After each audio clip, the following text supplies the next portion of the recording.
Rafika, 3 tahun sebagai ahli MDRT.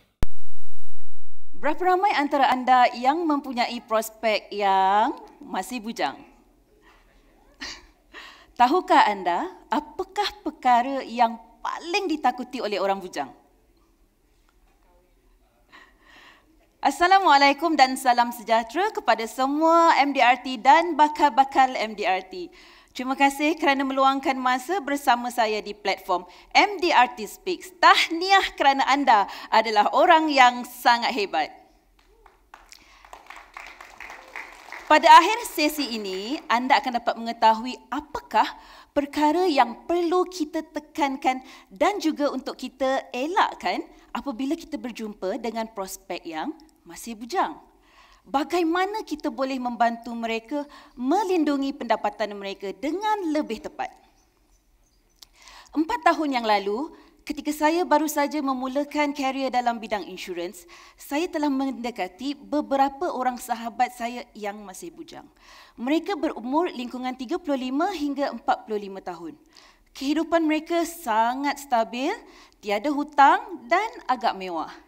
Seperti biasa, saya menekankan tentang kepentingan melindungi pendapatan sekiranya kematian berlaku.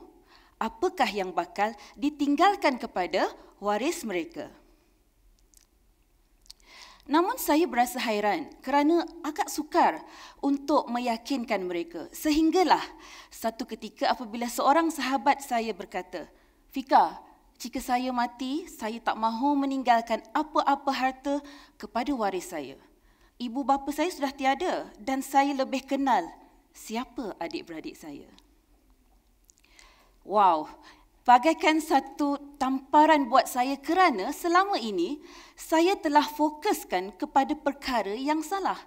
Baru saya sedar satu ciri penting mereka berbanding yang sudah berumah tangga adalah mereka tiada tanggungan atau waris. Contohnya isteri dan anak-anak.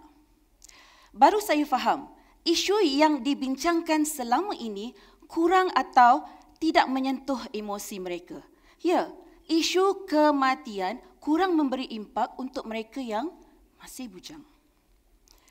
Jika saya bertanya, bagi anda yang masih bujang, apakah perkara yang paling anda takut terjadi kepada diri anda? Hei orang bujang, anda takut apa? Soalan ini sering saya tanyakan kepada prospek yang bujang dan boleh dikatakan hampir 100% jawapan mereka sama. Apakah jawapan mereka? Semua jawapan menjurus kepada SAKIT, sakit. Ya, mereka sangat takut jika mereka jatuh sakit. Tiada seorang pun yang mengatakan mereka takut mati. Bila ditanya, mengapa takut sakit? Mereka mengatakan, belum tentu ada orang yang menjaga. Belum pasti ibu bapa mereka masih ada.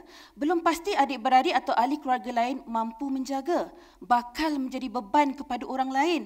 Jika mengupah orang menjaga, tinggi pula kos yang diperlukan. Jangan risau. Saya tahu ada seorang yang boleh menjaga anda jika anda sakit dan tak mampu bekerja.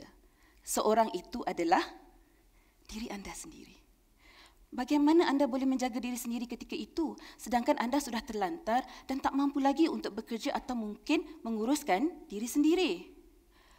Jawapannya adalah anda boleh bersedia dari sekarang dengan cara yang lebih baik.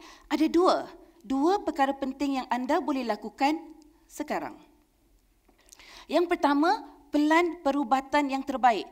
Sediakan pelan perubatan yang mempunyai limit tahunan dan limit seumur hidup yang besar supaya anda tidak perlu risau jika bil perubatan melebihi had tahunan kad medikal anda. Kerana anda tahu pada ketika itu belum tentu ada orang yang sanggup berkorban, mencari dana atau mengeluarkan wang mereka untuk membayar bil perubatan anda. Anda perlu berusaha sendiri. Yang kedua, tabung penyakit kritikal yang mencukupi. Ini sangat penting sebagai pelan pengganti gaji. Apabila sakit kritikal, selalunya kita tidak boleh bekerja. Namun kita masih hidup. Dan perbelanjaan harian, komitmen bulanan masih berjalan seperti biasa. malah mungkin bertambah disebabkan kos rawatan tambahan, ubatan, peralatan perlu dibeli dan dibayar. Dari mana datangnya sumber kewangan ini dikala kita sudah keputusan sumber pendapatan? Disebabkan ini, kita perlu menjadi lebih bijak dengan menyediakan tabung khas untuk sakit kritikal bagi menggantikan gaji yang bakal hilang. Paling minima, sediakan tabung untuk antara 3 hingga ke 5 tahun. Caranya ialah mudah. Pendapatan atau perbelanjaan bulanan didarabkan dengan 12 dan didarabkan dengan 5 tahun sebagai contoh. Maka, jika sakit kritikal berlaku, kita tidak perlu bimbang tentang sumber pendapatan kerana kita sudah pun menyediakan sumber pendapatan untuk 5 tahun yang akan datang tanpa menggunakan wang simpanan sedia ada. Dan paling penting, tidak perlu mengharapkan sesiapa.